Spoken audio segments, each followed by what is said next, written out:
Happy 4th of July Eve. Everybody thinks the 4th of July happened on the 4th of July. We all know the real 4th of July happened on the 3rd of July, and they celebrated on the 4th of July. So technically, this is the 4th of July, even though it's the 3rd of July. So happy 4th of July, everybody. You are listening or watching the DTFH. And boy, oh boy, what an exciting celebration I'm sure many of you have planned for tomorrow. I am doing so much. We are barbecuing a pig. The kids are going to slaughter the pig on their own. We're going to do it patriotic style, AR-15s. The pigs will be released into the yard. They get to choose which pig they want. I try to get the same kind of weight of the pig to make sure that you know, I don't want them to it would suck if they took out a smaller pig. Though I do think on generally any given pig, there's going to be enough meat to feed the family. But I want them to take out a big old pig. So we're going to release the pigs. We have put candy in the pigs' bellies. So it's going to be pig. We're going to harvest the pig, as they say, and then we're going to do a piñata situation. Isn't that cool? Because the bats tenderize the meat. Boom. They're going to be so surprised because all of these beautiful patriotic candies are going to fall out. And, you know, you've got some Iranian candies in there too. Like I got some Iranian style candies. I hope that's what they are. I don't know. I just ordered them online. It could be anything. But Iranian candies. And it's weird too because I'm getting them directly from Iran. Mm-hmm. And yeah, it's interesting. The only ones I could find from this supplier, they said it's gonna smell like almonds, taste like almonds. So it's like almond candy, I guess. I'm not sure. Have you tasted them yet? No, I'm saving it the surprise for the kids. So we're gonna have this Iranian freedom candy, and then after that, of course, we're going to butcher the pigs. Of course, none of us know how to do that. We have somebody coming in to do that. And don't worry, it's an American citizen. That's good. And so after that, we're going to take the bacon. We're going to grill it up with some molasses. And I'm not doing, and I'm curious for you to chime in here, Josh, but I'll tell you what I'm not doing. I'm not doing foreign fireworks. So when we went to the fireworks stand, I was kind of shocked to see the majority of fireworks, they come from China. Mm-hmm. They come from overseas. So guess what I did? Went to a friend of mine, got my own gunpowder. And I've been rolling sticks of gunpowder all night if I seem tired and a little out of it. But I've been helping? What? No. Just I want them to be surprised. And I want to be able to say, guys, I made these. This is Daddy's work. So, you know, what's really fascinating is I got a lot of information from the Unabomber's manifesto. Mm-hmm. There is some really pretty good instructions on how to make recreational fireworks or just recreational bombs. So, some of them do look big. Some of them look big. And I'm a little unsure of how fuses work, but I think it's something to do with the length. I have no idea, but you know, decent length fuses. It's more about girth, but it's 100% about length, nothing to do about girth. And that is, if you read Dr. Francois Lumois' recent paper in the Journal of Penistry, because I know you're making kind of a cheap cock joke in the middle of what I'm trying to build up here. You know what I mean? I just meant the fatter the line. No. What I'm saying is I love my country enough that I wouldn't do that kind of thing in the middle. I wouldn't do that. I wouldn't throw in some kind of cock joke. I wouldn't do that. And I'm pretty sure my viewers don't want that either. And everyone who has listened and supported my podcast for so many years, what they all have in common, aside from being anomalously brilliant, is their love of the 4th of July. So please don't fuck this up for me. Okay. I've been up all night. All fucking night. I've been keeping myself awake with a combination of whiskey and amphetamines, just like the Founding Fathers did. So I'm in a Founding Fathers mood. Let's just leave it at that. And so I've been whipping up fireworks. You know how fucking hard it is to find pigs? You know, you would think it would be easy. It is really not easy. You know how hard it is to get a fucking pig in a sedan? 2 trips. Fucked out the back of my car. There's shit everywhere. You know how hard it is to keep the pig in a place where the kids aren't going to see it? They don't know what they're hunting. They just know they've got rifles. So, threw me off a little bit, man. So then we are going to I'm going to bring out the fireworks. I've attached the fireworks to drones. How cool is that? Awesome. So they're going to fly those drones up over the neighbor's house, and sort of as honoring my neighbors, I'm going to give them a free fireworks show individually. Like each firework I have for different neighbors. So they're going to fly the drones over and just drop my handmade fireworks over their homes. Isn't that cool? In the middle of the night, or are you going to wait for a specific time? Glad you asked. So what's the number one thing that disappoints everybody on 4th of July? Biggest disappointment, the American disappointment, or what they call the American depression on 4th of July. What is that caused by? Not seeing fireworks? What did you say before that? Not see fireworks. Not seeing fireworks, I was saying, is very depressing. No, what was that you just said before that? That's what we call a dog whistle. No, it's when the fireworks show is over. Oh. So everyone gets sad. Yeah. I've been to so many different fireworks shows, and everyone just starts weeping because the show is over. Everyone's so sad. The kids are crying. The adults are crying. Nobody wants to go home. Nobody's thinking like, what the fuck? Why do I keep doing this? Nobody's thinking like, why did I take pictures of this? I'm not going to show anybody fireworks pictures. No one gives a shit about fireworks pictures. What am I doing? Everyone's crying. So I know that my neighbors are going to be so happy when exactly at 2:35 a.m., which is when America became a free country, according to history, they're going to hear the drone, which is always, it's an exciting sound. It's the sound of the future. Zzz. Now, I have tapping drones and I have dropping drones. The tapping drones just tap on the window. I just want to make sure they wake up. And then they're going to come outside like probably excited. They probably know that something's going on because one of them saw me bring the pig out of the back of the car and was like, Duncan, what are you doing? And I'm like, you'll find out. So, yeah, and then each one, personalized fireworks made for each one. Drones are going to drop these fireworks. And then once the explosions happen, this is the best part, they're going to be out there and they're going to go, oh my God, I guess I live next to the coolest neighbor of all time. Guess what I got?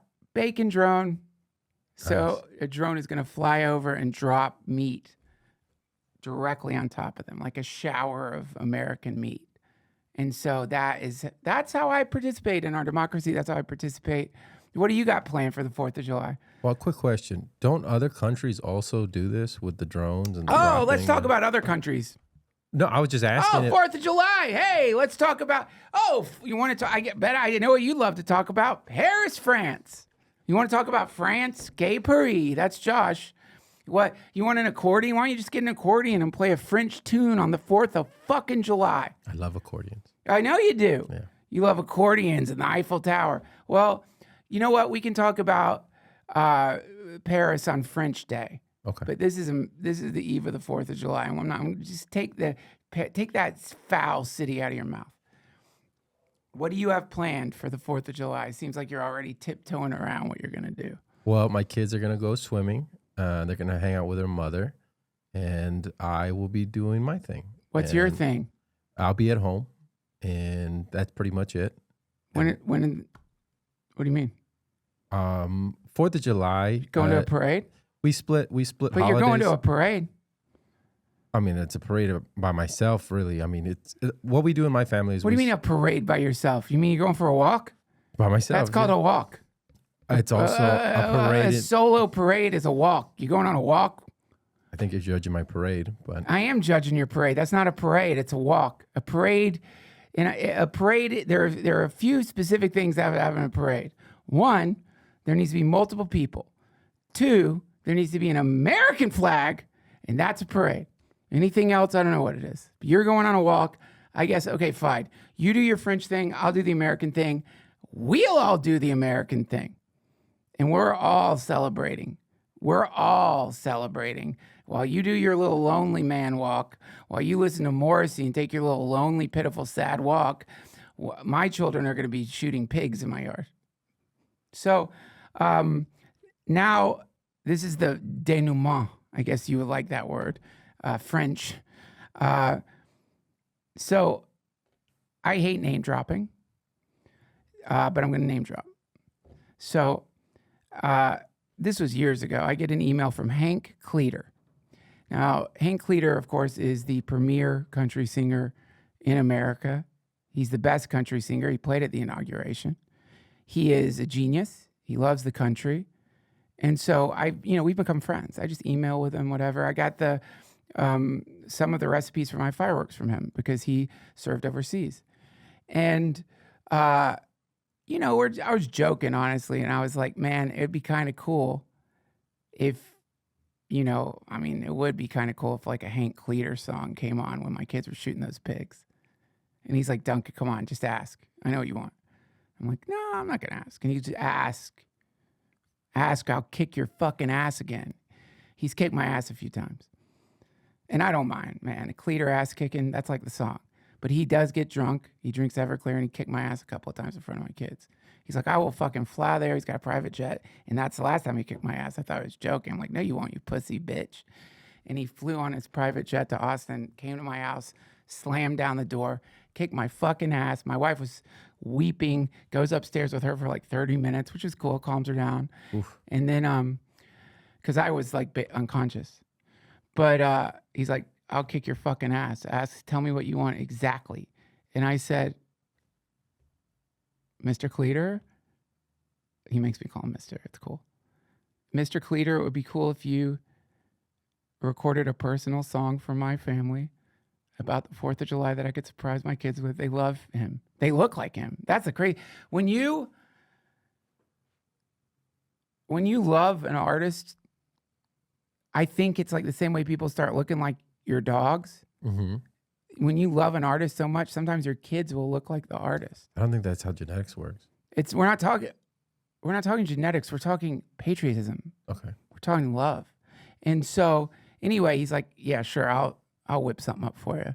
Now that's when Cleer says he's going to whip something up. I figured, strumming a guitar, just some bullshit, play what he sent me.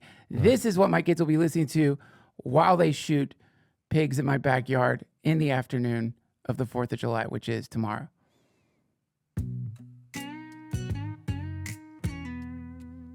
You can pull me up on the screen.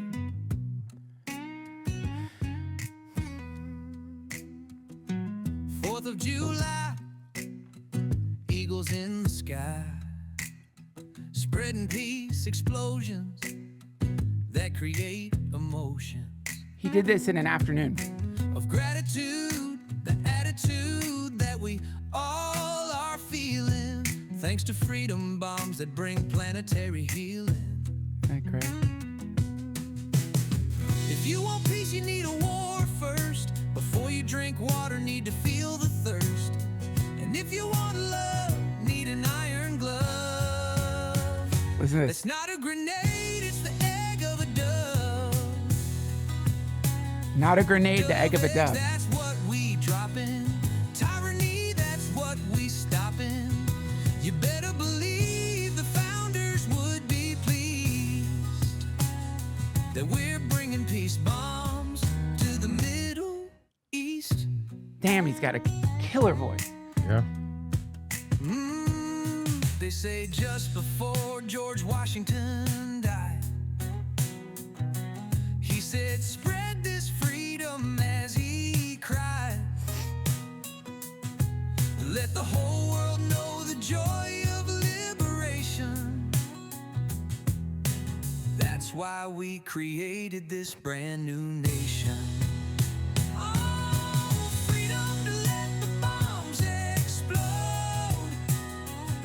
Democracy means for wars we vote. That's true. America makes the world feel proud. Jesus is waving from the mushroom cloud. Goosebumps. Oh, wave, wave.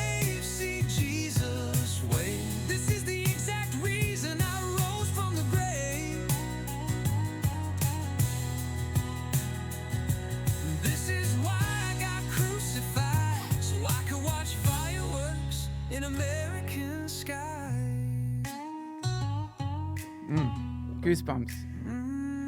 Dude's a genius, man. No shit.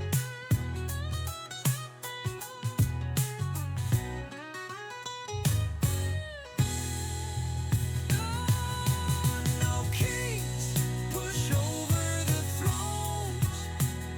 Stand beside her and guide her with AI to control her drones.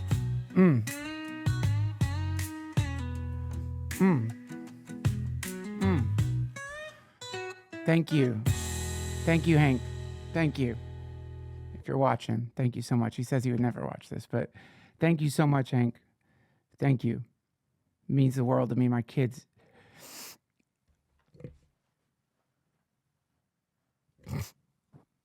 My kids are gonna, I just feel so grateful.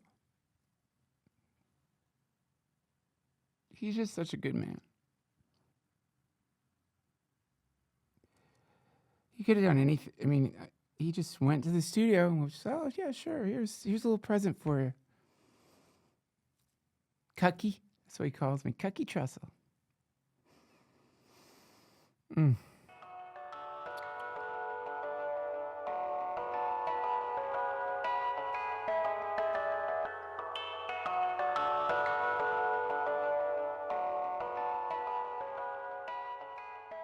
Have you heard that more people now consume cannabis than alcohol?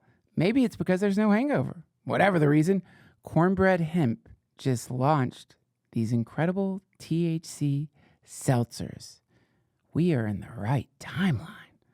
Finally, a THC seltzer that tastes and feels amazing. Perfect for spring and summer.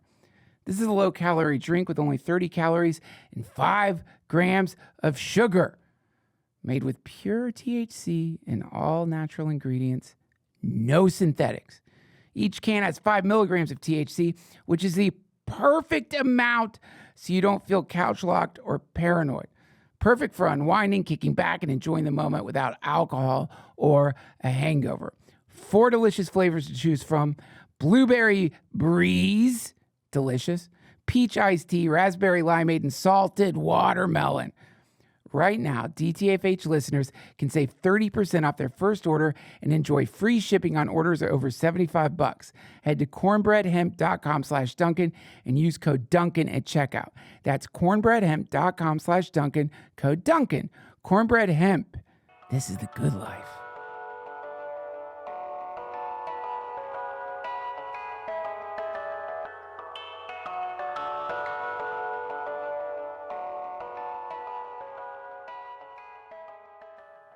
So yeah, 4th of July, it's here, man. And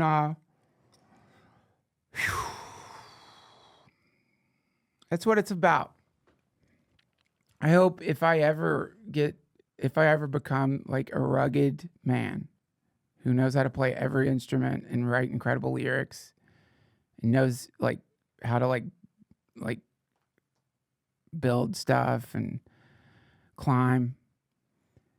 And I have some beta who calls me up, emails me or whatever, and I hope that I have the generosity to go to my studio and make a song for him.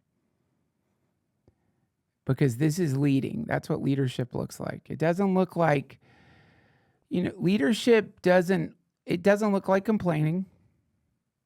It doesn't look like victim mentality.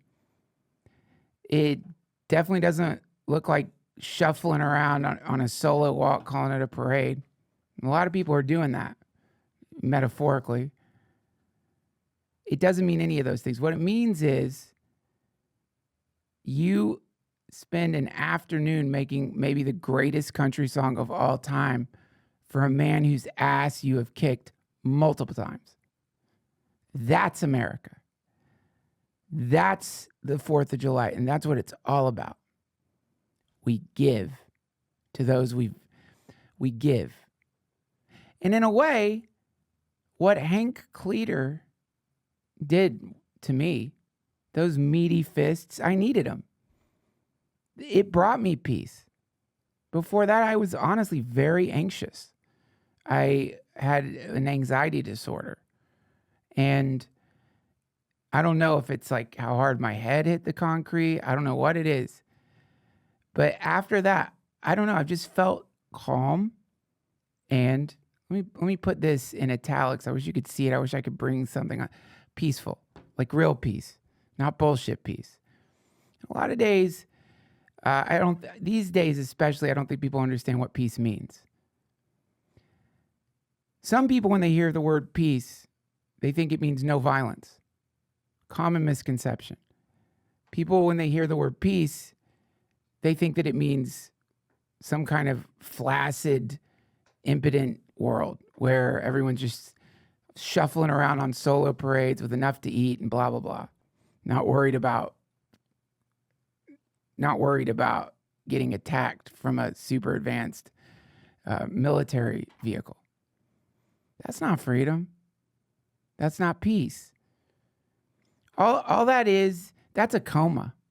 That's like saying that you consider sleeping to go into a coma. That's what Michael Jackson was doing at night. It's a sedated, anesthetized idiot world where, and then what do we are paying taxes for? I guess you want your money to go to what? Education. It's so fucked up. I'll tell you, I want my money, my tax dollars they do go to education. They go to educating tyrants about freedom. That's my tax dollars. That's the school. Let's just say I contribute to the Global University of Freedom. And I'm proud of that. And when those sweaty, meaty fists, and I remember the taste of the sweat. I don't know why his hands were so sweaty. Those sweaty, meaty, hairy hammer fists pounding down before I lost consciousness. And for a second, maybe it was a hallucination. Maybe it was the beginning of the seizure that I had. Apparently, I obviously don't remember, but apparently I had a seizure.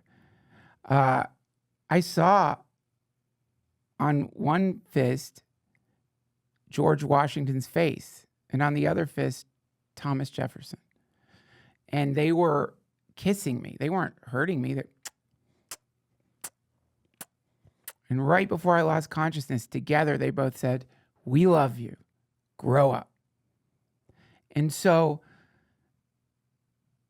when people are upset that what our president, that we had that we put some flagpoles into Iran and waved a freedom flag because they say that's not peace. It is the most distorted postmodern take. This is exactly what the woke culture wants to do. It wants to take the meaning of words and warp them. That's what they do.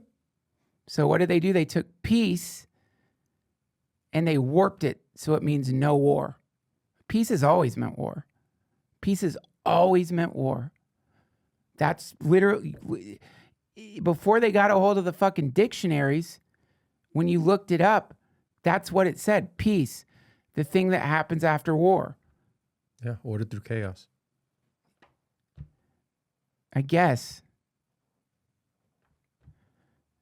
I don't think about that for a second. Just shh.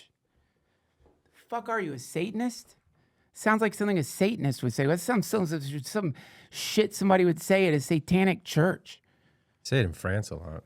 Yeah, I'm sure they do. Yeah. The home of the most disgusting form of kissing, French kissing. That's the first sign. Don't go to fucking France. If God wanted us to put our fucking tongues in each other's goddamn mouths, he would have made our lips tongues. You tap the lips. Jesus, Josh. You seem like you're stoned. Anyway, I just want to say that I hope from the bottom of my heart that you are standing strong against wokeism and the language police who want to turn words on their head. So I guess now peace means no war. Okay, Snowflake. because it don't. Peace cannot happen without war. To quote Mahatma Gandhi, war is the mother of peace. It's like you don't get a baby without a pregnant. It's not going to happen. Oh, I guess you don't want birth to be painful either, snowflake.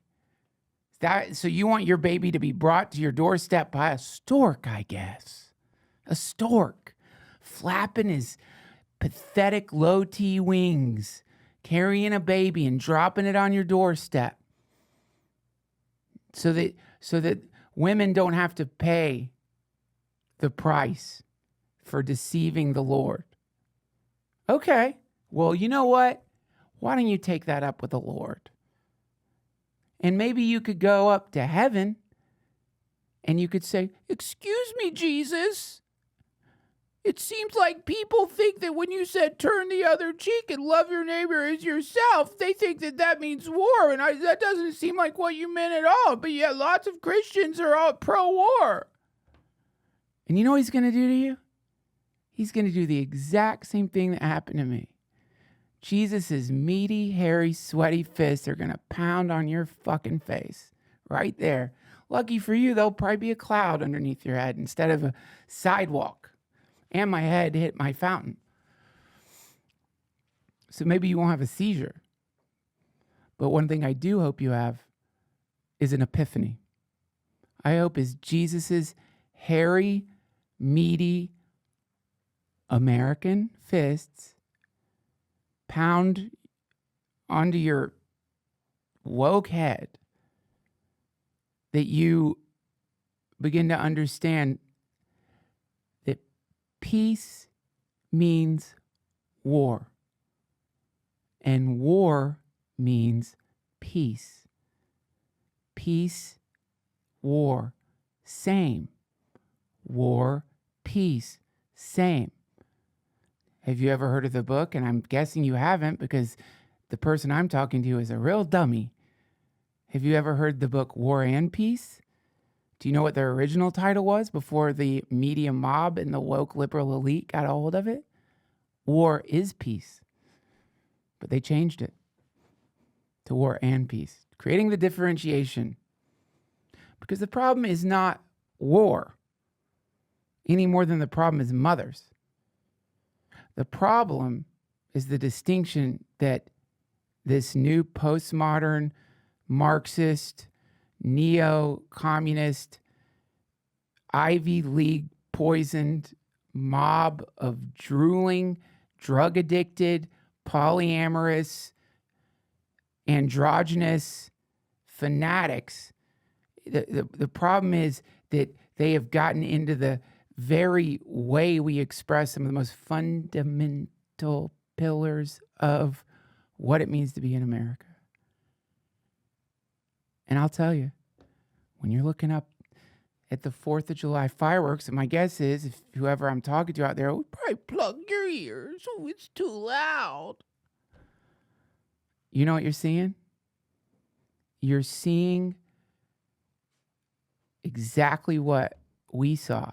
I didn't see it. I wish I had. The founding fathers saw the bombs exploding, beautiful bombs, beautiful bombs. The rockets' red glare, bombs bursting in air, gave proof through the night.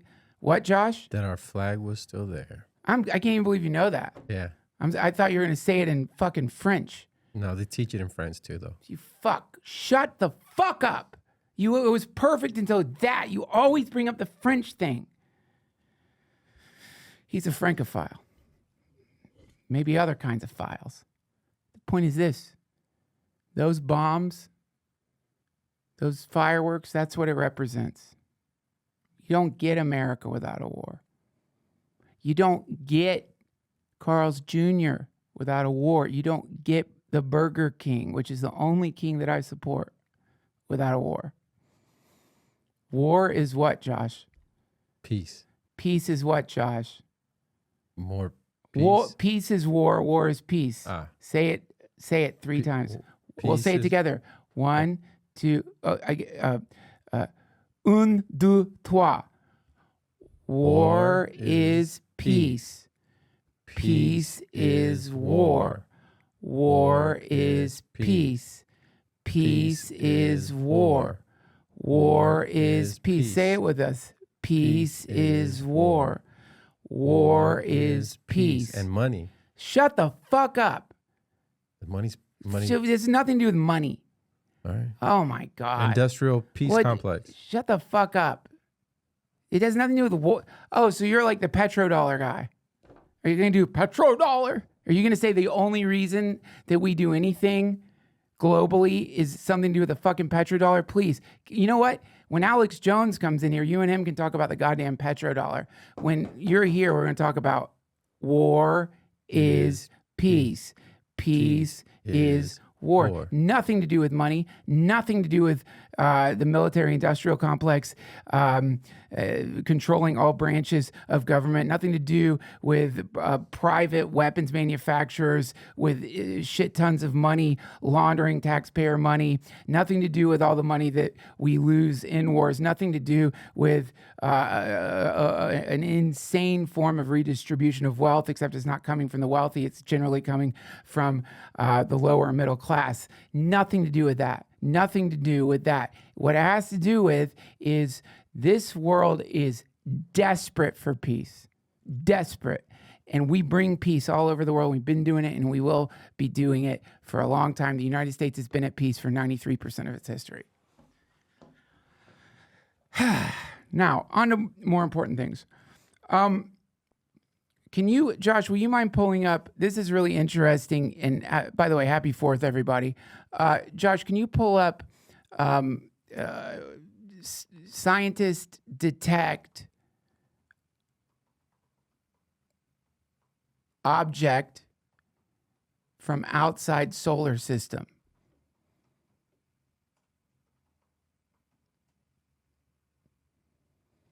This is really interesting. For only the 3rd time in history, astronomers have discovered a new interstellar object that originated from outside the solar system. The object, known as 31 Atlas, is likely a comet and is much faster than any other interstellar object. Go to the Washington Post. 34 minutes ago. This is hot off the presses. Scroll down. I love how they make the planets like a ball. Can you close that? A newly discovered interstellar comet is hurtling around us, only the 3rd interloper object to be observed in our solar system. It is not expected to pose an impact risk to Earth, but telescopes around the world have been able to detect the mystery visitor.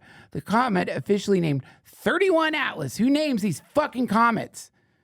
Please, someone else name this shit. What an unoriginal name for something outside the fucking galaxy.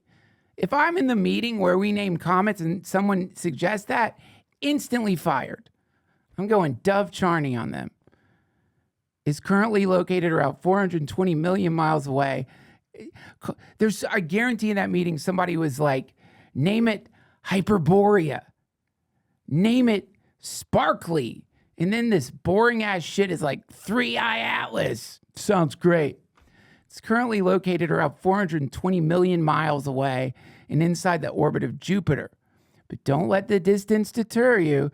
Telescope imagery from Italy of the celestial visitor is being live streamed tonight at 6 p.m. Now, look up Oumuamua. O-U-M. How do you not know how to spell that? O-U-M-A. There, it pops up when you look down. Go back one. Go back one more. Now put M. There. Oh. Oumuamua. Thought it was 2 words. Now check this out, baby.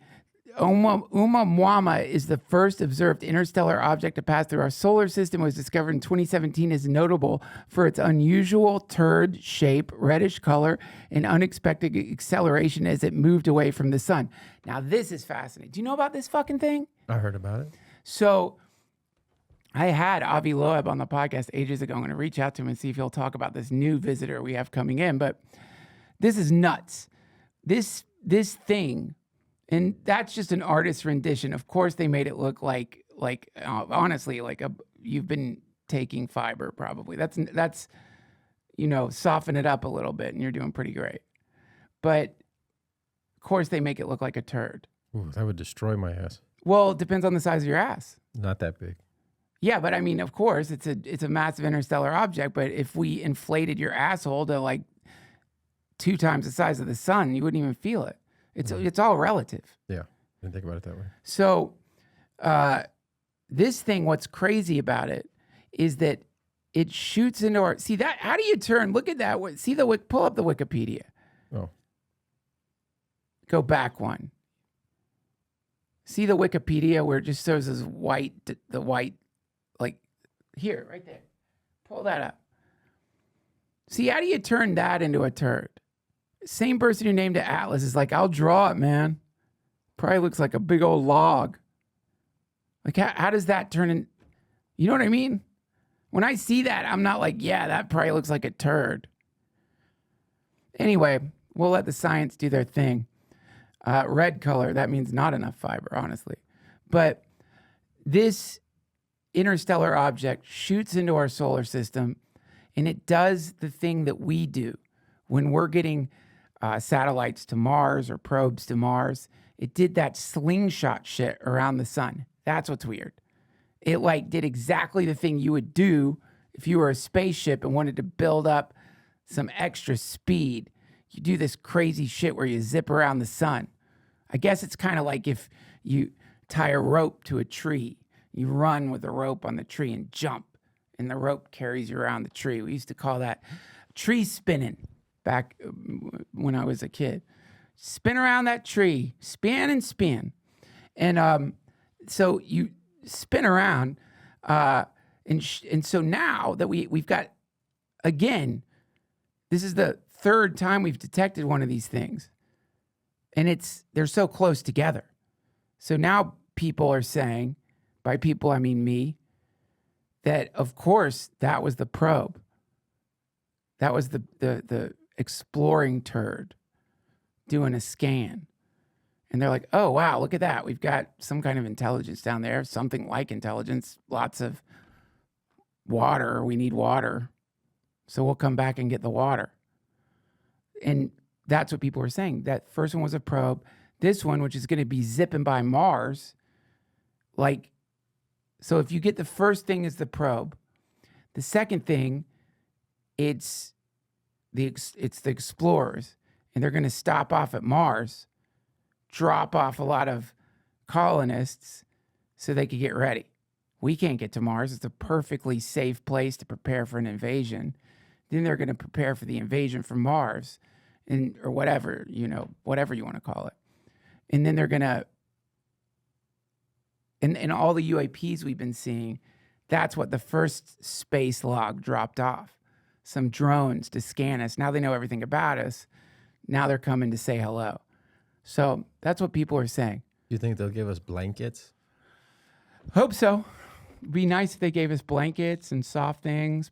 Pacifiers. It'd be cool if they gave us Vicks Vapor Rub. It'd be cool if they gave us like bags of very clean Molly. What do you fucking mean, man? They're not going to give us blankets. They're going to give us tech. No doubt after scanning our civilization, these visitors probably were very impressed. They realized like, my God, like, look at how advanced this species is. Like they are so smart. They really seem to have their priorities straight. They definitely have surpassed their distant ancestors, the monkeys. They have learned that self-interest, selfishness, and a fixation on one's own identity is a waste of time, that the most important thing is to become sort of part of a superorganism, which you are, and help those around you. So my feeling is they're probably going to give us like some pretty amazing like weapons, because they know we can handle it responsibly. I think we're going to get... That's more peace. That's what I'm saying, baby. We're going to get laser cannons. And I'll tell you what's going to be really funny. All the tyrants out there, and by tyrant I mean people who are talking about not using the petrodollar anymore, they're going to go, boo-hoo, why didn't the alien give me the guns? And it's like, oh, I wonder why. Because you were suggesting using an alternate currency to trade for oil. Don't do that. Bad idea. That's how they got Gaddafi. That's how they got, well, that's how Gaddafi got. Yeah. So that's very exciting that this is happening. And now to the news. Hold on 1 second. Let me pull this up. Trying to make this a little more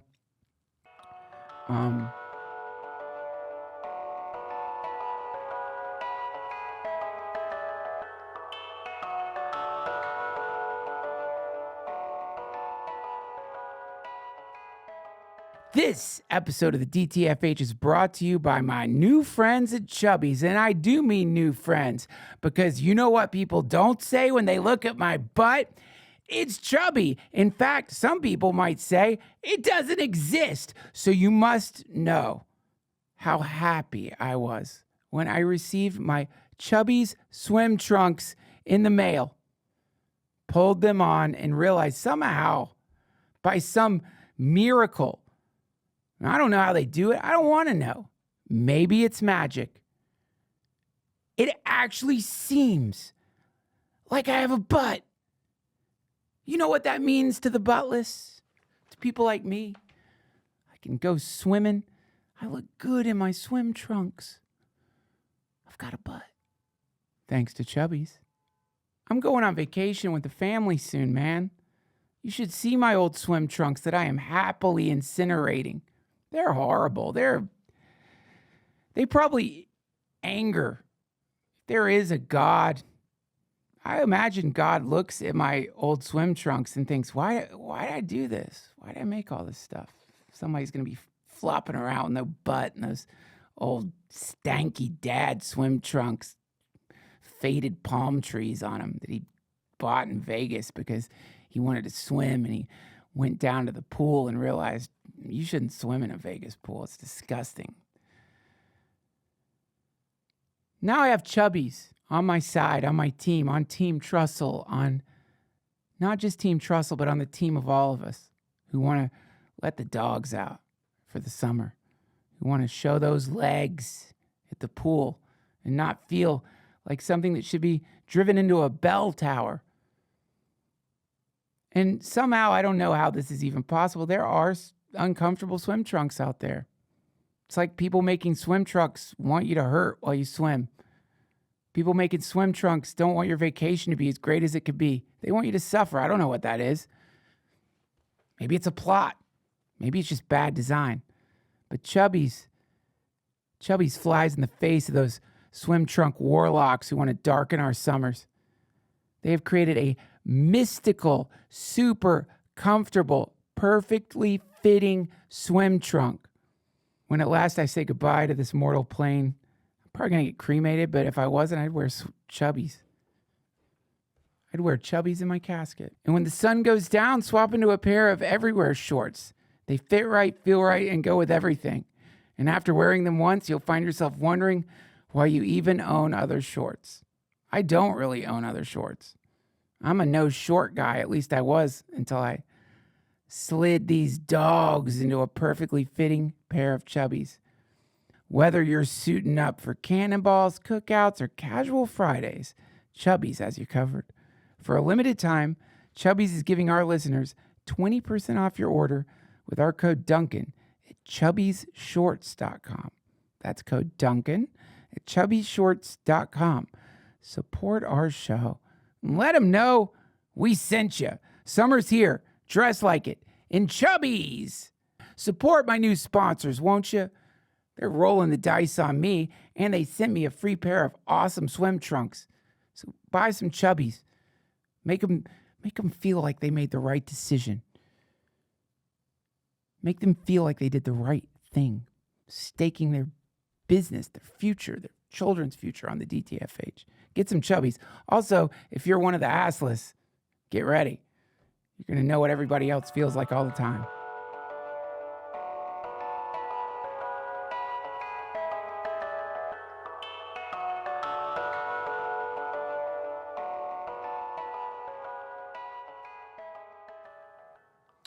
All right, guys, here's some headlines real quick.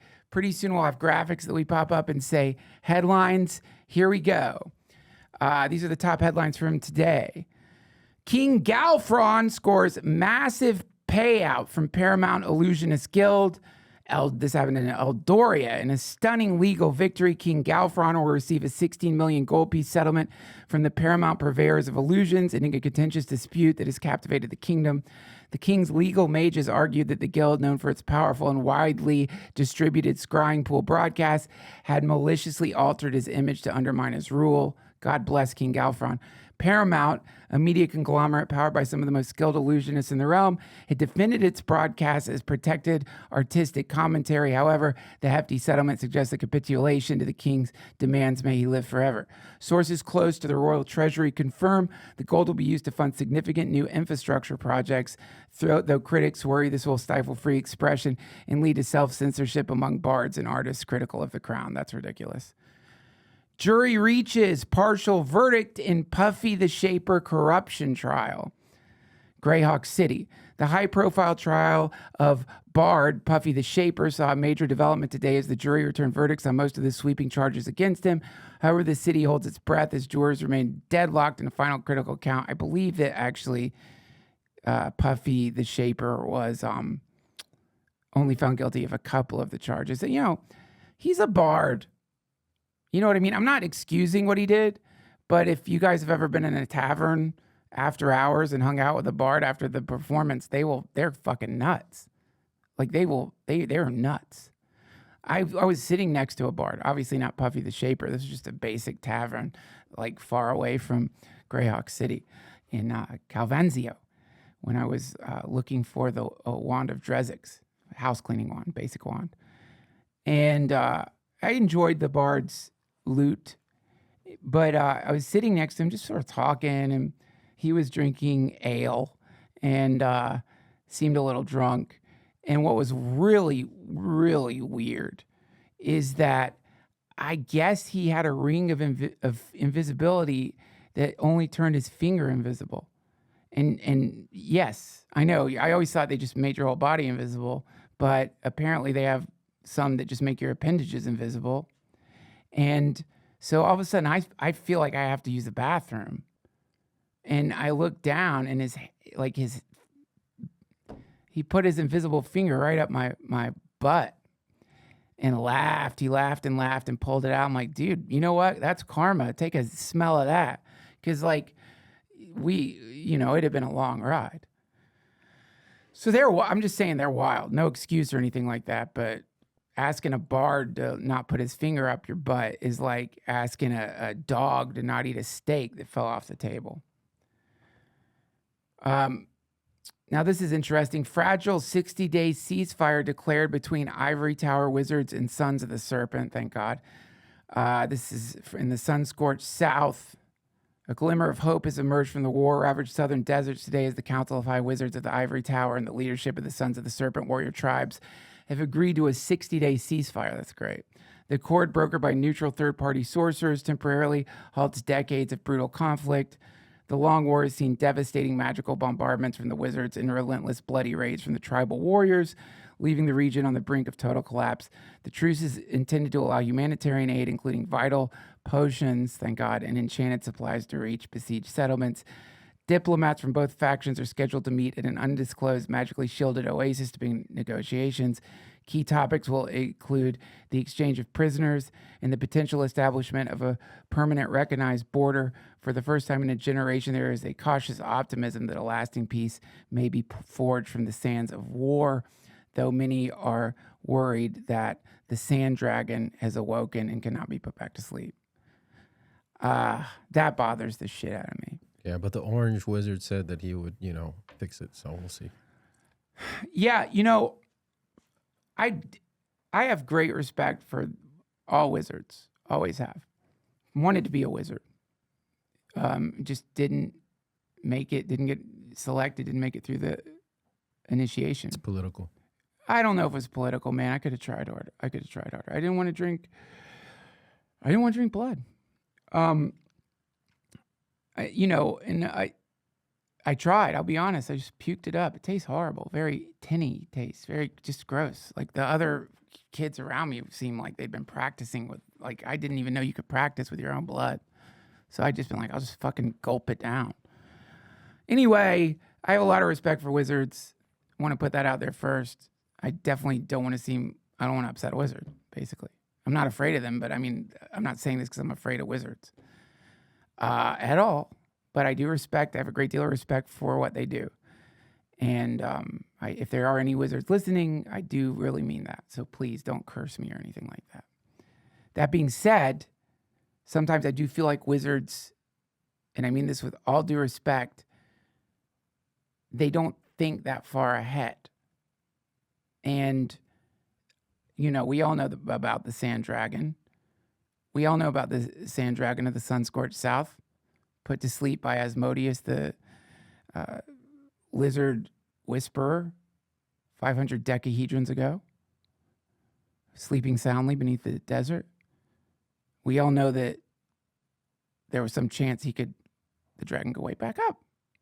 And I don't know, I'd love to know what you think about this. Some people claim that there are wizards who actually want to awaken the dragon. They don't want the dragon to sleep. I don't want to get like weird here, but what are your thoughts on that? You're asking me? Oh, I thought you were asking the audience. I'm asking you. I think that oh, real quick, sorry. Breaking news. The House of Warlocks just passed the Big Beautiful Bill. Are you kidding? No.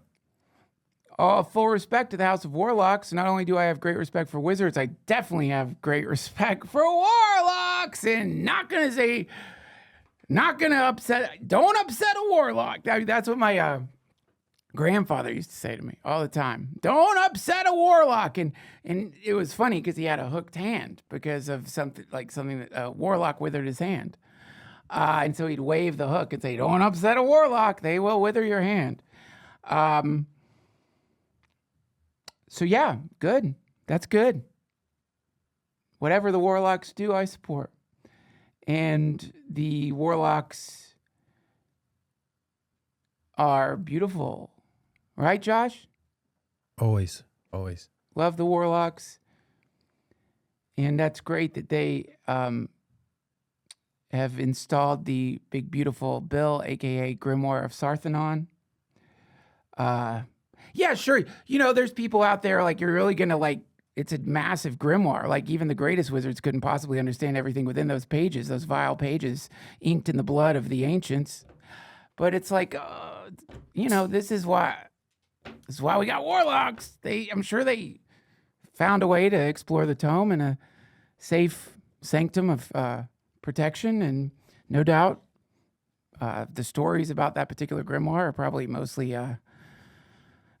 peasant talk about those curse pages, and the Clerics Guild is kind of upset about it. But the clerics hate grimoires. Clerics are always being bitches, if you think about it. Clerics are always, don't open the grimoires. We just want to heal. But it's like, I'm just not going to get involved. I respect the clerics. I respect the warlocks. I respect the wizard,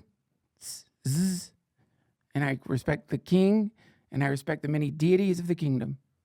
Leave it at that. What about you, Josh?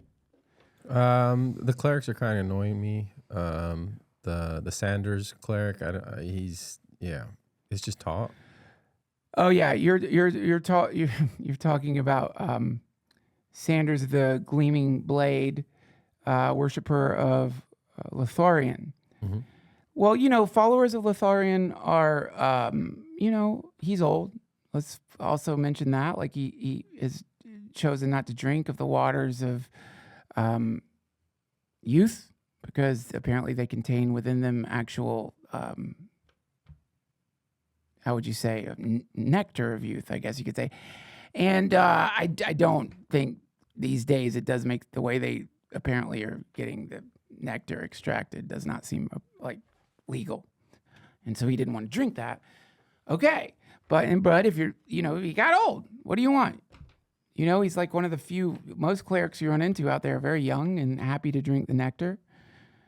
Again, not judging or not unjudging or anything, totally neutral here. But yeah, I know what you mean, but full respect to him and to Lothlorien, the god of light and the light which heals. Wow, You just say anything, won't you? Well, I was a disciple of his back in 2016. I didn't know that. Yeah. What happened? I shaved my head and nothing changed, and I was very upset. Did you drink of the waters? They gave me some. They said it was the waters, but I think they gave me some. Well, that's the test. Oh. You're supposed to taste. Did it taste kind of like salty? Thick. Yeah. Those could have been the waters. Maybe you just, I don't know. Maybe you're cursed. Sometimes I think you're cursed. Sometimes you do seem cursed. Yeah. Do you ever wonder if you're cursed? Yes. All the time. Well, Well. have you ever tried to lift the curse? We'll find out if the curse doesn't happen. I'm turning 40, and I was cursed upon that my life would end at 40, and Yeah. Classic curse. Yeah. I got cursed. Got rid of the curse. Had to trade a ball for it. What kind of ball? My testicle. Oh, okay. Necromancers, you know how they are. Yeah. I couldn't afford the clerics. Didn't have cleric insurance. Had to go to a necromancer. Mm. And the necromancer was like, I'm like, I mean, he's like, good news, bad news. I could definitely lift your curse. I'm like, great, let's do it. And he's like, pull out your balls. And, I really regretted not signing up for cleric insurance at that moment. But he had a swift hand, Swift Blade. That was actually his name. Swiftblade? Necromancer Swift Blade Ooh. of Pasadena. Well, my mom gave me this. It doesn't say that I won't die, but it does say Put that. it back. Put it back. Okay. I don't know what the amulet that is. I hate that. Don't pull your fucking amulet out. I don't know what that is. You really gonna just pull out an amulet? Well, You fucking crazy. Damn, dude. My mom gave it to me. After the great outbreak, after the plague we just had, you're just pulling out amulets. I wasn't showing off. It was just. You were pulling out a fucking amulet. Are you fucking kidding me? I was opening up. Wow. I guess you just haven't read anything that Cleric Faucio has been writing about. I guess you pay no attention to the House of Pfizer and all of their great clerics and their recommendations. Keep your amulets to yourself. Sorry, guys. He's learning. Don't judge him. He's learning. For those of you listening, Josh just pulled out an amulet.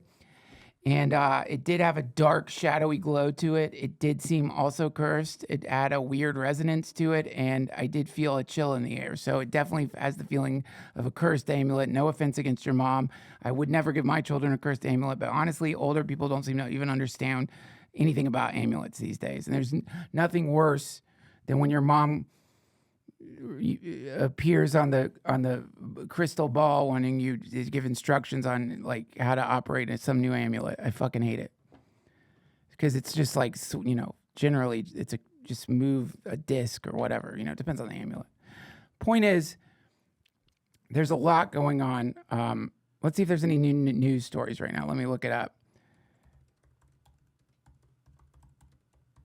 And while I do this, everybody, let me just say thank you so much to those who are viewing me in the kingdom of Lasanka, Dornell, and of course to the magistrates of Wisteria. We are so grateful to you. The Illusionist Guild obviously does supplement my income, and by placing their beautiful recommendations for wonderful items that you can purchase.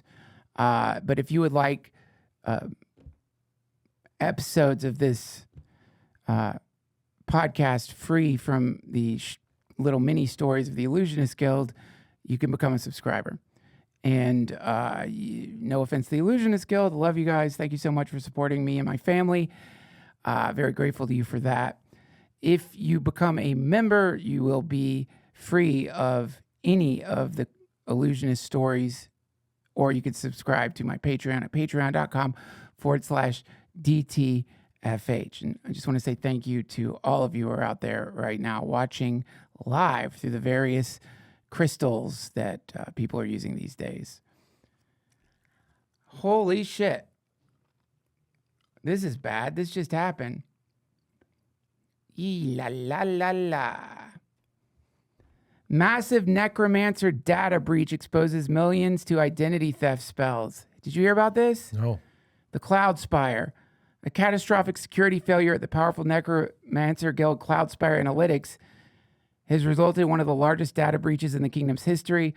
Arcane investigators confirmed today that the sensitive personal information from over 50 million citizens, including true names, birth signs, and financial runes, has been stolen by a shadowy syndicate of chaos mages. Cloudspire Analytics, a guild of necromancers who specializes in data animation, the practice of resurrecting and analyzing vast quantities of public and private information, admitted their protective wards were bypassed. Experts warned that the stolen data could be used by illicit spellcasters to craft powerful identity theft and glamour spells, allowing thieves to impersonate individuals. God damn. Drain Gringotts accounts and even take out magical loans in a victim's name. The Royal Magistrate's Office has issued a public warning urging citizens to monitor their scrying pools for unusual activity and to update their personal warding spells immediately. Woo! That's terrifying. That's fucking terrifying. Have you ever had your identity duplicated? Yes. Yeah. What happened? They passed away. What passed away? The person who duplicated my identity. They were 40. Yeah. Did you curse them? They didn't have an amulet. So. Man, I got to tell you, I mean, listen, to each his own. I'm not throwing curses. I'm not going to do that. But I did have my identity duplicated. I was turned into a golem. Horrible. I didn't even know. Then, like, some fucking shitty necromancer threw some garbage party in North Carolina. And, you know, I found out. Oh. Because I saw one of my friends. He's like, dude, you were giving blowjobs to everybody at that necromancer party. And I'm like, I wasn't, what necromancer? What are you fucking talking about? I wasn't there. I was at work. And he's like, oh shit, dude. They duplicated you, man. Turned you into a suck column. So, yeah. It was bad. No pun intended, it sucked. But I was able to, somebody in my family did a reversal spell, and apparently the suck column just melted mid blowjob during another of their parties all over somebody. But don't you retain all the memories? Oh, yeah. Oh, yeah. So there's a silver lining, but here's another one. Wizards announce breakthrough in anti-aging potions, sparking ethical debate. Silverwood City, the esteemed Royal College of Wizardry, that's who rejected me, announced a monumental breakthrough today that could fundamentally alter the course of life in the realms. A team of high-level transmutation wizards has successfully brewed a stable and reproducible anti-aging potion capable of reversing the physical aging process by several decades. Lead wizard Archmage Alara, she is hot. No offense, but she is. Usually archmages are all, I don't know, bent over. Like, she's, damn. They're building them different now. I guess so. Lead wizard Archmage Alara stated in a press conference that the potion, dubbed a chronomancer's drought, has passed all mystical trials and could be available to the nobility within 5 years, the nobility. While the promise of extended, and you know, I guess someone could argue, like, you know, shouldn't we also make this available to the peasantry? But, yeah, I think, I mean, who do you want to have the longer lifespan? I think Somebody slopping a pig, or, you know, somebody like the beautiful Alara. the one who deserves it. Then, well, that would be the nobility, wouldn't it? But you didn't say that right away. I thought I meant... No, you said someone who deserves it. No, the one who deserves it. And I meant... them. Well, why wouldn't you just say, well, of course, the nobility? Why would you say one who deserves it? Because then, you know, honestly, you sound like one of the renegades. That's the last thing I fucking need is fucking renegade propaganda right now. The last thing I need is renegade propaganda when we have 466 people gazing upon us right now through their crystals, and nobody wants to hear renegade propaganda. I do not support the renegades. I support the nobility. I give full allegiance to the king. Say that. Say you give full allegiance to the fucking king. I give full allegiance to the fucking king. No, say, I give full allegiance to the king. I give full allegiance to the king. I reject the propaganda of the renegades. I reject the propaganda of the renegade. I support, say it like you mean, I support the nobility. I support the nobility. And give full respect to the wizards, necromancers, and clerics of And the give land. full respect to the wizards and necromancers and Clerics of the Clerics land. of the Thank land. you. Jesus, this was so fucking. You're gonna get us. You're gonna get our portals closed. It's not that kind of. This is not that kind of podcast. Though that's exciting, man. A chronomancer's drought. I would love to take a sip of that. Get this white out of my beard.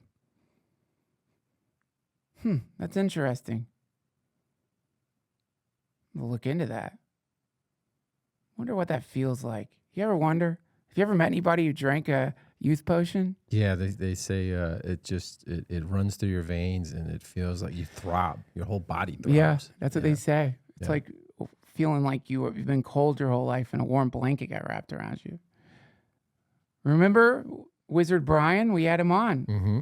He was working on a drought. So I wonder what he thinks about this. I think he knows Archmage Alara. Archmage, excuse me, to those of you who follow her. She is so beautiful. Beautiful feet. Tensions flare as rival adventuring guilds clash over disputed dragon horde. The Dragon's Tooth Mountains. A territorial dispute in the treacherous Dragon's Tooth Mountains has escalated into open conflict between two of the realm's most prominent adventuring guilds, the Crimson Blades and the Gilded Compass. The conflict erupted over salvage rights to the horde of the recently slain ancient red dragon Ignithrax. Reports from the area describe intense skirmishes involving both swordplay and significant magical barrages, resulting in several casualties on both sides. Damn. The Crimson Blades, a guild known for its martial prowess, claims they dealt the final blow to the dragon and thus have sole claim. However, the Gilded Compass, a consortium of treasure hunters and lore masters, insist their detailed maps in ancient lore. Oh, shut the fuck up. In ancient lore were essential to locating the lair and weakening. Okay, if maps kill dragons, maybe. I'm sorry. I'm not afraid of talking shit about the Gilded Compass. Always causing shit. Oh, did you draw a map? Did you get your quill pen and ink out a map to the dragon and now you get the treasure? Shut the fuck up. Don't fuck with the Crimson Blades. My dad was in the Crimson Blades. Don't fuck with the Blades. You're a map drawer. You draw maps. You read old tomes. And by the way, it ain't that hard to find out where a fucking dragon is.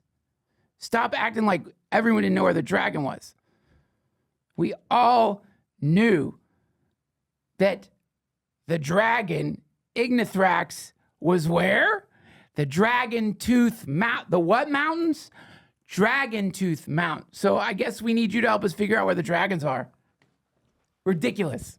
I'm so sick of the Gilded Compass. I'm so sick of it. It's an overhyped group of fucking betas. Like, stop.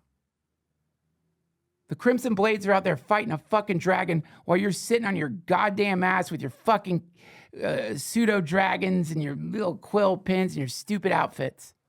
Pseudo dragons. They all have pseudo dragons and they get toxoplasmosis from changing the pseudo dragon shit. They all have brain parasites. I'm so sick of that. Like, can we not have some good news? Like, do you understand how wonderful it is that Ignithrax is gone? Do you know that Ignithrax, how many children did he scorch? How many towns did he lay waste to? He was an asshole. He was a fucking asshole. You ever read his Substack? Mm-mm. Total fascist piece of shit. And then the Crimson Blades go in there and do what the Crimson Blades do. Take him out. And now they got to deal with these asshole nerds saying it's because of us. Fuck them. Fuck the Gilded Compass. honestly, I love to imagine the Gilded Compass fighting the Crimson Blades. It's like, all right, you know what? Go ahead. Honestly, go ahead. Try to fight the Crimson fucking Blades. The pen is mightier than the sword. Not when you actually have a sword. Not when someone has a fucking sword and you've got your little stupid fucking phoenix feather quill pen. What are you going to do with that? What are you going to do with that? Let them fight. I say let them fight. It says here that a local baron has dispatched peacekeepers to the region, but fears the conflict could spiral into a full-blown guild war. Let it. Let it. Honestly, let it. I don't want anyone to get hurt, but honestly, this is a situation of like, fuck around and find out. Scrawny ass Gilded Compass bitches. I'm surprised they could even hike up into the Dragon's Tooth Mountains. My parents took me up there for vacation before the awakening of that horrific monster Ignithrax, and it was brutal out there. Beautiful, but brutal. Just exactly what it sounds like. Sharp stones everywhere, skeletons everywhere.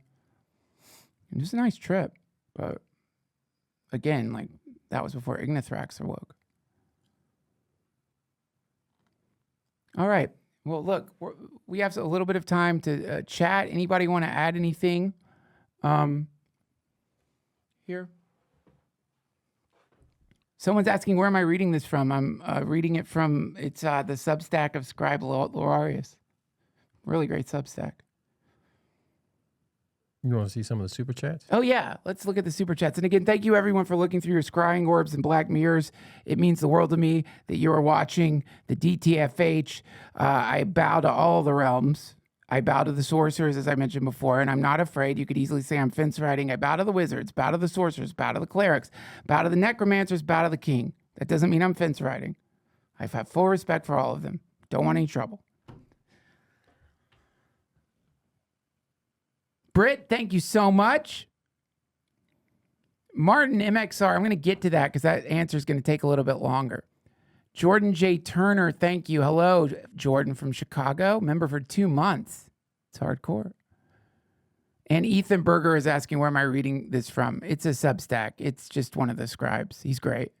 You know, I don't like the slanted, Look, I'll read you some news from one of the slanted ones.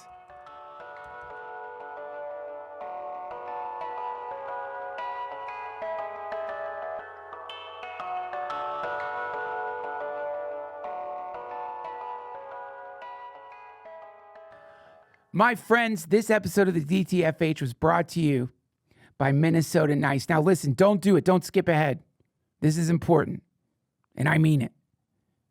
I've heard about Amanita muscaria mushrooms before, but I'd never tried them.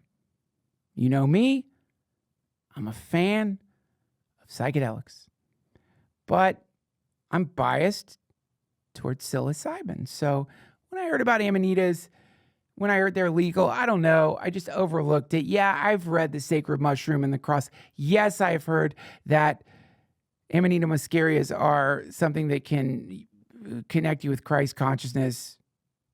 The Druids used it. Surely the Druids know what they're doing. The Christmas trees and the ornaments hanging off of them were actually to represent the Druids drawing Amanitas. That Amanita muscaria is a portal to a cosmic realm. Didn't believe it until my dear friends at Minnesota Nice sent me Amanita muscaria gummies. Wow.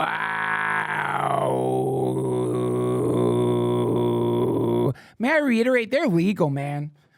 Here's some things I didn't know about Amanita muscaria. I didn't know that people who are addicted to benzos have been using them to kick benzos, as in Xanax, Valium, the devil's spit dried into a tablet.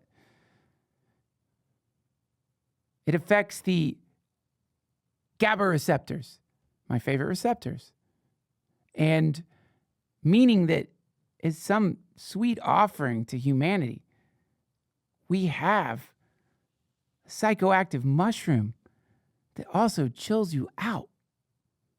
Are you kidding me? Like, how did I not know about this? I mean, I knew about it. I guess it's my own personal laziness. Minnesota Nice was founded by Christian Rasmussen. He used Amanita muscaria to break free from the benzodiazepine prison, a drug epidemic gripping this country where thousands are now turning to this mushroom to escape the clutches of these meds. It's the number one supplier of Amanita muscaria in the United States, trusted by over 25,000 seekers who've scoured the web and found the real deal. No fairy tales, just high-quality products at an affordable price. I can confirm this. I won't go into detail, but when I was in Waco, Texas, I stopped off at some, head shop, is what we used to call it in the day, thinking that when I was picking up Amanita muscaria, it would be the same. Oh, no. Not the same. I don't know what I ate, but it wasn't the incredible Amanita. I don't know what I ate in Waco, but it sure as hell wasn't the incredible Amanita muscaria that Minnesota Nice is providing for us. Didn't feel like it at all. So there is a difference, and Lord God, Minnesota Nice has dialed in how to create incredible, delicious Amanita gummies. Their Amanita muscaria capsules have 500 milligrams of raw powder each, and they recommend starting with 2 to 3 capsules. That's 1 to 1.5 grams to feel the effects. Within about an hour, you'll sink into a deep, otherworldly calm. It'll last 6 to 8 hours, and you might just dream of dancing with the Mad Hatter or flying with Santa's reindeer. Listen, they told me to say that. None of that has happened to me on Amanita, and it certainly hasn't happened to me on psilocybin. But what did happen was I felt real calm, and it had this nice, beautiful psychedelic quality to the calm. I fully endorsed them, and I talked to Christian for at least 2 hours. I thought it would just be a quick call with a sponsor, and I realized, whoa, this dude is so cool and truly believes in the power of Amanita to get the benzo monkey off your back. Got it off his. Minnesota Nice Ethnobotanicals wants to help you rediscover the magic of the world's most iconic mushroom. Go to mn-nice-ethnobotanicals.com and use code Duncan20 for 20% off your first order of Amanita muscaria capsules. That's mn-nice-ethnobotanicals.com. Code Duncan20. Duncan20. That's mn-nice-ethnobotanicals.com. Code Duncan20. Don't wait. The law of revelation is calling. Much love. Also, guys, there's going to be a link. That is the craziest domain name I've ever heard. Christian, we got to talk about that. There's going to be a link. If you're driving, you're like, that's a 7-word link. Probably just Google Minnesota Nice. Go to YouTube, go to DuncanTrussell.com. You will find the link there. Click on it. Do yourself a favor. I would not passionately rave about something if I wasn't truly excited about it. And this stuff is wild.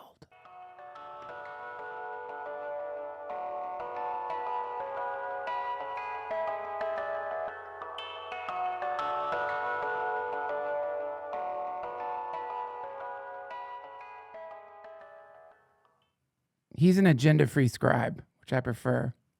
Here we go. So this one's from Crystal News Network.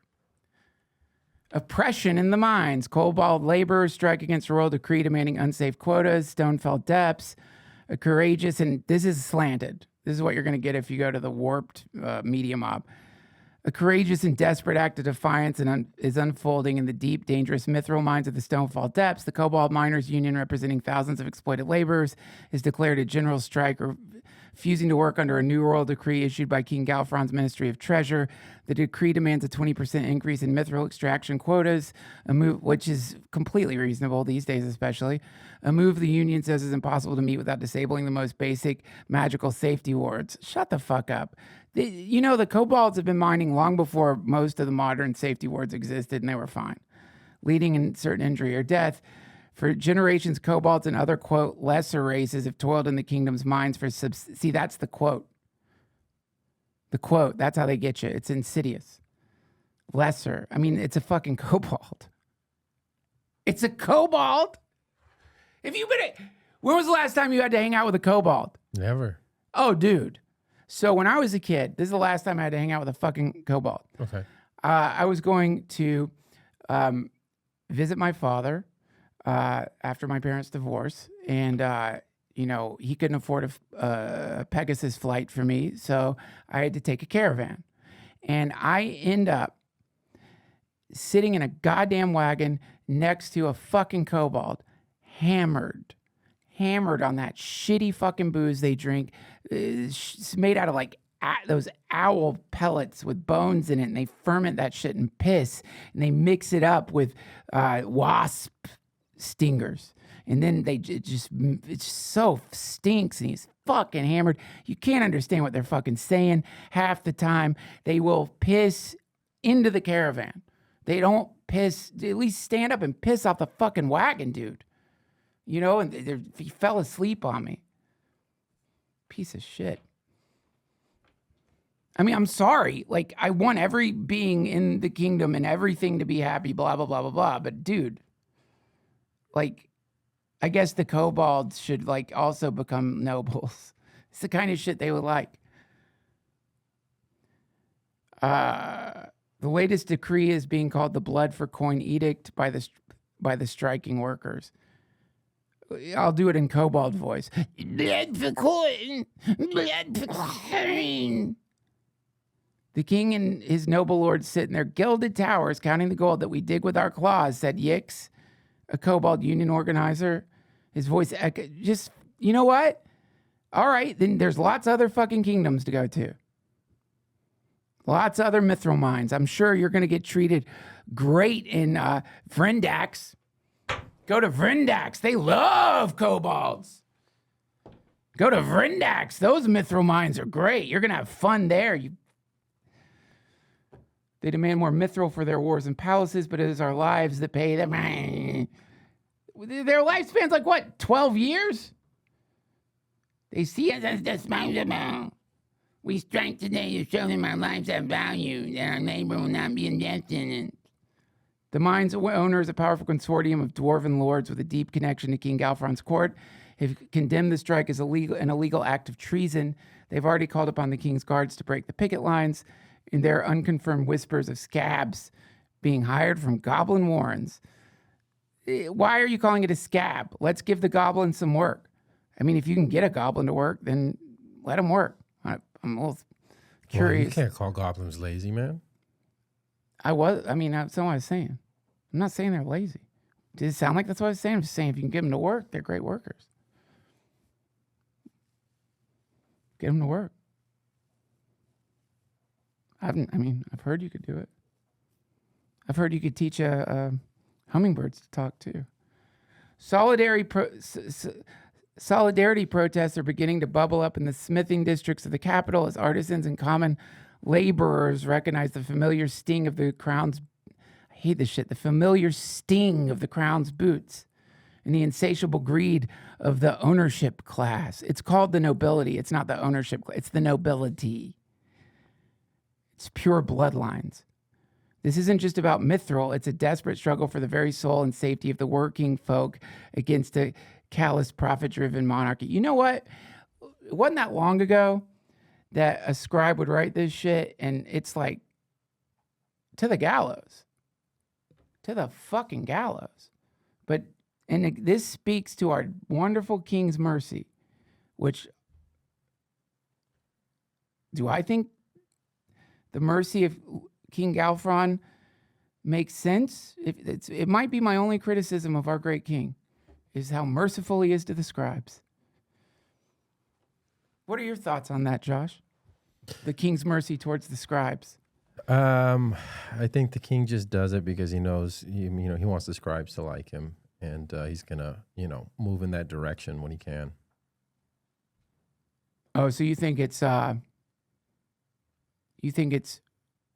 4D chess? Yeah. Oh, there we go. See, this is why I don't, sometimes I get really dismayed. Look at Jordan M.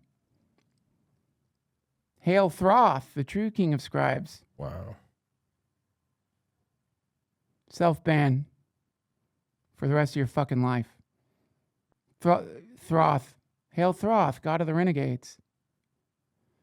That's what you want, Jordan M? You want to let the renegades take control? You think that'll be fun to live in a kingdom? Let's just do everything in a new way, says Jordan M. I could figure it out. We'll just do everything new. We'll go against everything that has made our kingdom the most beautiful and powerful kingdom in the land. And just rewrite everything, and I could do it. I'm Jordan M. Hail Thoth. I love the renegades. I'm sure they love you, Jordan M. Why don't you go out in the Belladonna woods, meet a renegade? I'm sure he'll love you, Jordan M. He'll love the way you smell when he's roasting your ass on a spit. And yes, they're cannibals. Yes, the renegades are cannibals. No, that is not propaganda. The renegades are cannibals. The renegades eat the flesh of the nobility. And they will eat your ass, literally, Jordan M. And maybe in your last moments in one of their boiling pots, you can go, Hail Thoth! They'll laugh. They'll laugh at you. And then they will eat you alive. What if we just took the good parts from Thoth? Okay, so let me ask you, what's the good part of a shit sandwich? The top of the bread? Oh, that's been on the shit? Go ahead. No, the top of the bread that's not on the shit. Okay, great. Then you know what? Next time I'm here, I'm going to put a turd in a fucking sandwich, and you can eat the top of the bread. You tried to make me do that before. Yeah, I did, to make a point. Go ahead. I'm going to fucking shit in a sandwich. You can eat the top of the bread. I don't like brioche. Hail Thoth. Go ahead. Nope. You've made a pact. We're going to follow through with it. I'm starting to understand why you might be cursed. You're a pact breaker. So yeah, I'm going to shit on a bun, and you can eat the top of the bread. Nice wet diarrhea shit, too. Soak it through a little gravy for you. So open-minded. A little gravy for the open-minded cursed one.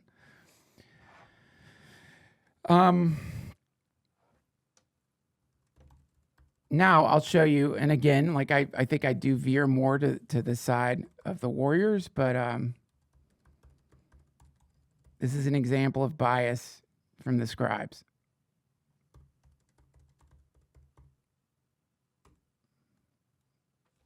You know, I wasn't always leaning towards the warriors. I'll tell you that.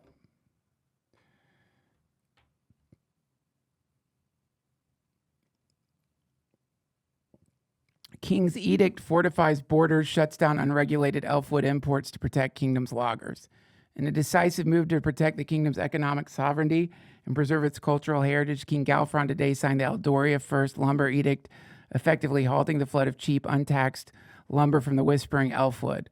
The executive order is being hailed as a long overdue victory for the honest, hardworking loggers and artisans of the realm whose livelihoods have been decimated by unfair competition. Now, you know, again, like I do agree with this edict, but that being said, not all loggers are honest. You know, I've met a few shitty loggers, so I think, you know, this is the way kingdom propaganda will creep in. You know, it's not unbiased. For years, the elven trading syndicates have exploited ancient lopsided pacts to dump their magically grown lumber into the kingdom's markets, undercutting local human and dwarven logging guilds.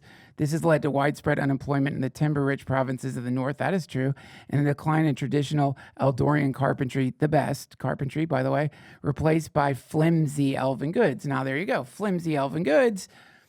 Yes, I've had, you know, cheap elven bullshit. It does tend to break, and, you know, I don't have a lot of complaints about Eldorian carpentry, but that being said, there's Eldorian carpenters in my family. And my father-in-law was an Eldorian carpenter. And, but that being said, you know, are all elven goods flimsy? No. The elves, they can make some pretty good stuff. But critics in the royal court, primarily magic users from the wizard's spire, who favor open realm policies, have argued the move will increase costs for enchanting components and scroll making. However, supporters of the king have fired back, stating that a small price increase is well worth paying to ensure the nation's self-sufficiency and to stop the erosion of its foundational industries and traditional values. It's hard to disagree with that. The edict, they argue, is a necessary step to reclaim Eldoria's strength and put its own citizens above foreign interests. So, it slants both ways, which is, why I prefer to go to non-biased scribes. Otherwise, you could get a little confused. Drummer Corey is asking, where do the hobgoblins fit into this economy? They've been pushed out of every economy. Listen, man, I'm friends with some hobgoblins, and I don't want to seem anti-hobgoblin, but, I think they could make more of an effort to speak our language here. That's all. You're in Eldoria, like speak Eldorian. The way that hobgoblins talk is like, it's just unnerving, especially at night. And it calls cats, which is weird. No one understands that, but no offense, I love cats, but I don't like 30 cats. So you start hearing that clicking, thrumming of a hobgoblin, and then there's cats everywhere. It's fucking weird. Freaks out my kids. My kid's allergic to cats. So it'd be nice if they spoke Eldorian, but we don't say that, B3AT. Hobgoblins are pretty much gypsies. We won't say that. Hobgoblins are travelers. They travel in caravans. And, they make great food. I'll eat a hobgoblin stew. They're funny, but you're in Eldoria. You're in Eldoria. Learn Eldorian.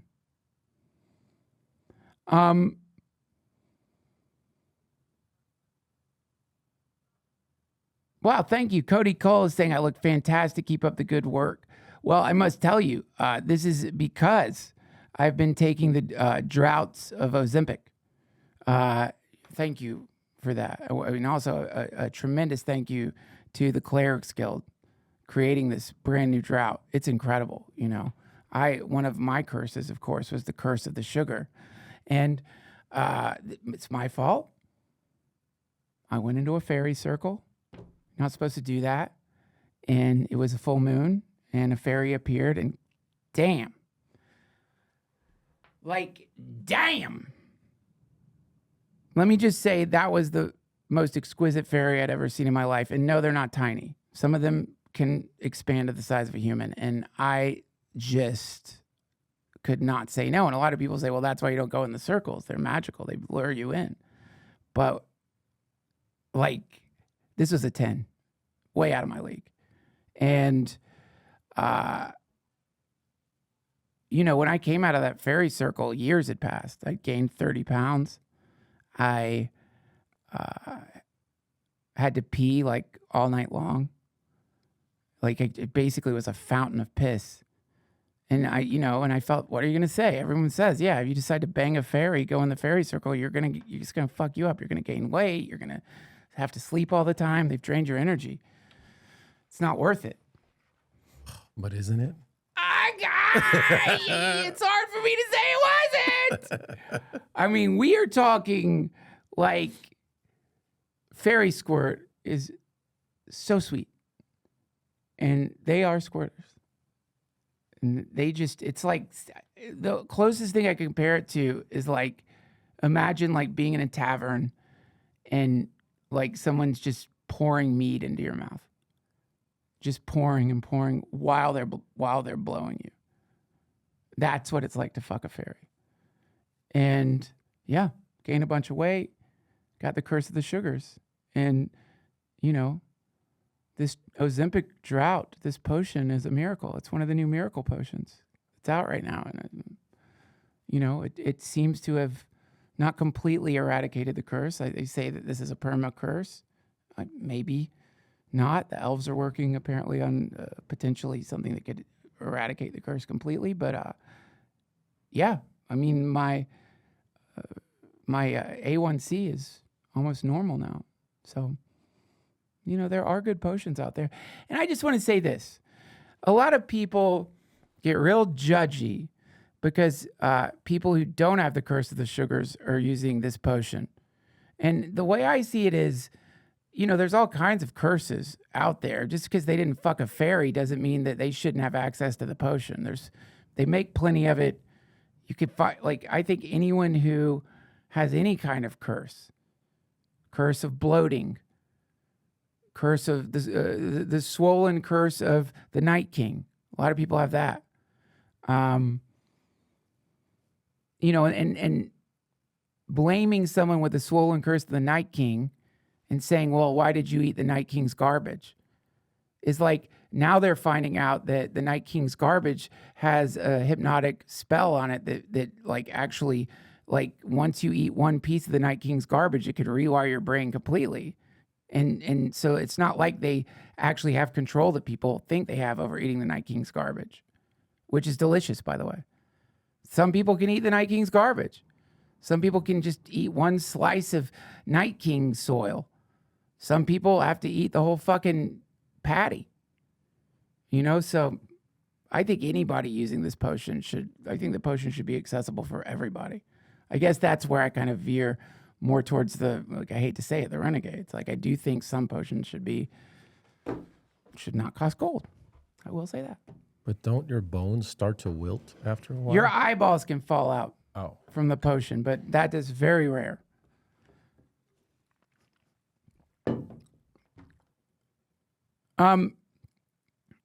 Any other questions, guys, regarding the news or anything you want to talk about? Got to get out of here in a second. Eagle Condor is asking, did you see now? Okay. I didn't see anything confirming Taylor Swift is a vampire. I've seen the connection between her and Zena LaVey. I met Zena LaVey. She ain't Taylor Swift.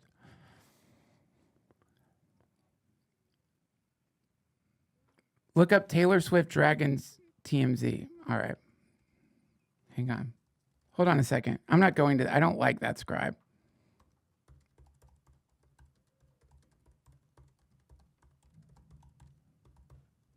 I have a better one.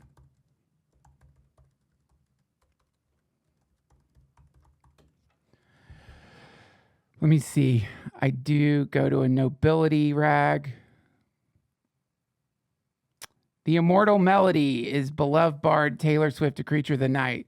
Luthien, the city of silver strings, an unsettling theory whispered for years in the shadow back alleys of the bardic colleges, has erupted into the public sphere, casting a dark pall over the world's most celebrated songstress. A controversial new scroll penned by the occult investigator and former music critic Zhang Helsing presents a chilling case that the beloved bard Taylor Swift is not merely a gifted mortal, but an ancient vampire. The scroll, titled The Blank Parchment, points to the bard's impossibly long and consistently successful career as its primary evidence. She's talented. No mere mortal can remain at the apex of musical influence for a century, Van Helsing writes. Styles change, voices wither. He's such a fucking bitch. And yet Taylor Swift's, I am grateful to the work he did in defeating actual vampires. It just feels like he's kind of like, ever since the Clerics Guild cast the sunlight spell into the tombs of the kingdom, there's been no more vampires. So now he's going after the bards. Styles change, voices wither, and yet Swift's power only grows. She does not age. She merely enters new eras, shedding old skin like a serpent, her face a timeless porcelain mask. Someone's got a crush. Furthermore, the scroll analyzes the bard's extensive discography, reframing her famous ballads of love and loss as something far more sinister. Van Helsing posits that the long list of spurned lovers and rivals in her songs are not really artistic muses, but a meticulously documented list of past victims and thralls. Their life force and stories consumed to fuel her eternal youth and creative power. Her recent project of re-recording her old album is presented not as an act of artistic integrity, but as a vampire reclaiming ancient domains and reasserting her dark influence over past territories. Dude, I'm sorry. I mean, it's like, I think I have bards I like. Taylor Swift is not my favorite bard. But I don't buy into I do think we have defeated the vampires. I don't think they're no more vampires. They're gone. So I don't know. Just feels like kind of like misinformation. Seems like a warped scroll. Doesn't seem real. And yeah, it seems like jealousy. Thank you, Al. Like, it seems like he's got a crush. Like, And I know he was spurned by her. I know that firsthand. Like, apparently they went on a date and she thought he was a dick, which he is. He brought the stake that he drove into the heart of the vampire lord to their first date. Like, gross. Nobody wants to see that. Like, we know what you did. Relax. So, I don't think she's a vampire. You know, she's nobility. She is nobility. What's the name of that duke? What's the name of that duke she's hopping around with? Kelsey? Yeah, Duke Kelsey. You know? I mean, look. I think people say it seems weird that a bard is with a duke. You know, dukes aren't exactly, like, artistic. And apparently Duke Kelsey has a problem reading. But, I mean, we don't need our dukes to read. We need them to lead, not read. So, yeah, I don't know. I think, I don't think Duke Kelsey is going to, why would Duke Kelsey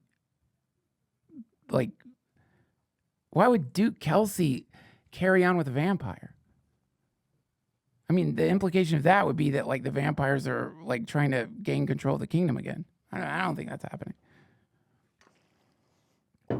Not to rain on your paranoid parade, but